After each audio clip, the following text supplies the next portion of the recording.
اور پھر اس کے لیے دعائیں بھی کیا کریں۔ اللہ کے نبی صلی اللہ علیہ وسلم عذاب قبر سے بچنے کی دعائیں بھی کیا کرتے تھے۔ سیدنا ابو ہریرہ رضی اللہ تعالیٰ عنہ راوی ہیں، بخاری شریف کی حدیث ہے، نبی صلی اللہ علیہ وسلم یہ دعا کیا کرتے تھے، اللہم انی اعوذ بک من عذاب القبر ومن عذاب النار ومن فتنۃ المحیا والممات ومن فتنۃ المسیح الدجال۔ نماز میں بھی نبی صلی اللہ علیہ وسلم نے یہ دعا پڑھنے کا حکم دیا ہے، چار چیزوں سے پناہ مانگنے کا رسول اللہ صلی اللہ علیہ وسلم نے حکم دیا ہے نماز کے اندر۔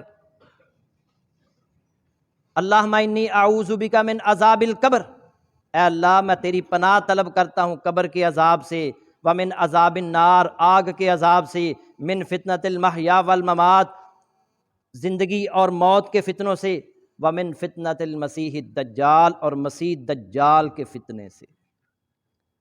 اسی طرح سیدہ عائشہ رضی اللہ تعالیٰ عنہ فرماتی ہیں رسول اللہ صلی اللہ علیہ وسلم یہ بھی دعا کیا کرتے تھے، اللہم رب جبرائیل و میکائیل و رب اسرافیل، اے اللہ جبرائیل، میکائیل، اسرافیل کے رب، اعوذ بک من حر النار ومن عذاب القبر، میں جہنم کی گرمی اور قبر کے عذاب سے آپ کی پناہ طلب کرتا ہوں۔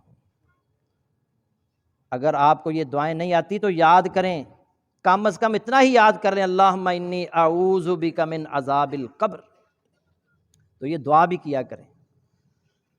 اللہ تعالی ہمیں عذاب قبر سے محفوظ رکھے۔ اب چند ایک واقعات بھی میں آپ کے سامنے رکھنا چاہتا ہوں، بخاری شریف میں ہے، عبرت آموز واقعات ہیں۔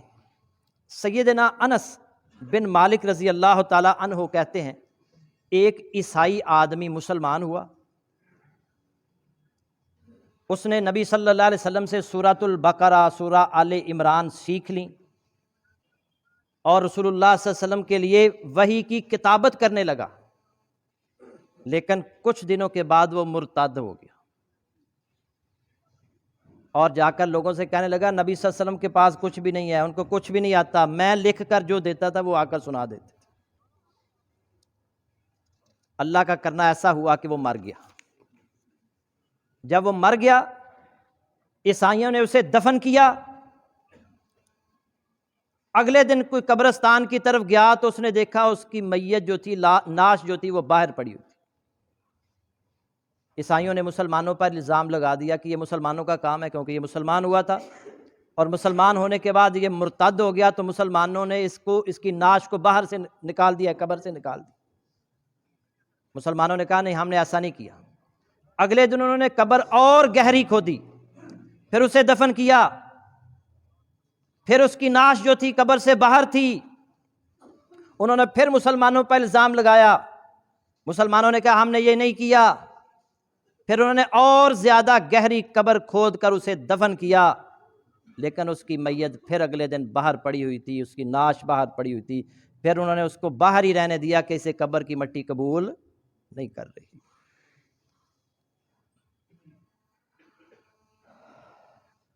جنگ عظیم دوم کے دوران انگریزی فوج جو تھی وہ سنگاپور اور برما میں اسے ہتھیار ڈالنا پڑے۔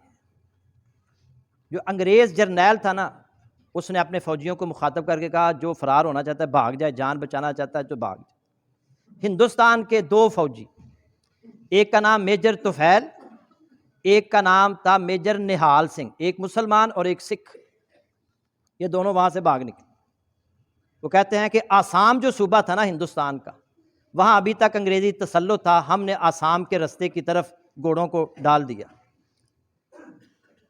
اور برما کے جنگل انتہائی خوفناک قسم کے تھے۔ ہم بچتے بچاتے گزر رہے تھے جنگلوں میں سے کہ ایک جگہ ہمیں قبرستان نظر آیا، 20-25 کے قریب قبریں تھیں۔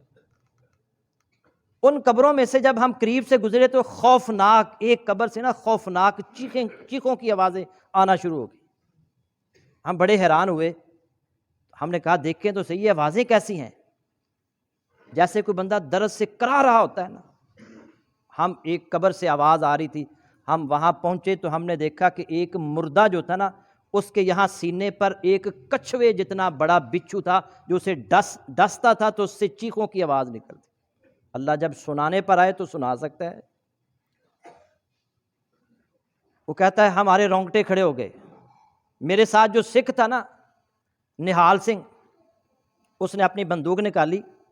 میں اس کو روکتا رہا کہ نہ مارو، لیکن اس نے فائر کر دی. فائر بچھو کو لگا لیکن شعلہ نکلا، لیکن بچھو نے ہماری طرف توجہ نہیں کی، اسے کچھ نہیں ہوا. پھر وہ ڈسنے لگا اسے. دوبارہ پھر اس نے فائر کرنے لگا. میں اسے روکتا ہی رہا لیکن اس نے دوبارہ فائر کر دیا. پھر اسے فائر بچھو کو لگا. اب بچھو نے اس کو چھوڑ دیا اور ہمارے پیچھے پیچھے.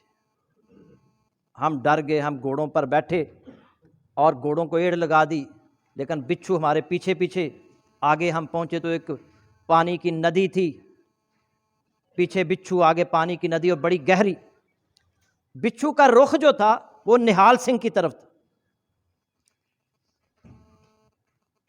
وہ کہتا ہے کہ نہال سنگھ نے وہ پانی کی جو ندی تھی اس میں اپنے گھوڑے کو ڈال دیا، لیکن بچھو بھی اس کے پیچھے پیچھے جا کر اس نے اس کو ڈنگ مار دی، اور اس کو ڈنگ مار کے وہ واپس پلٹ گیا.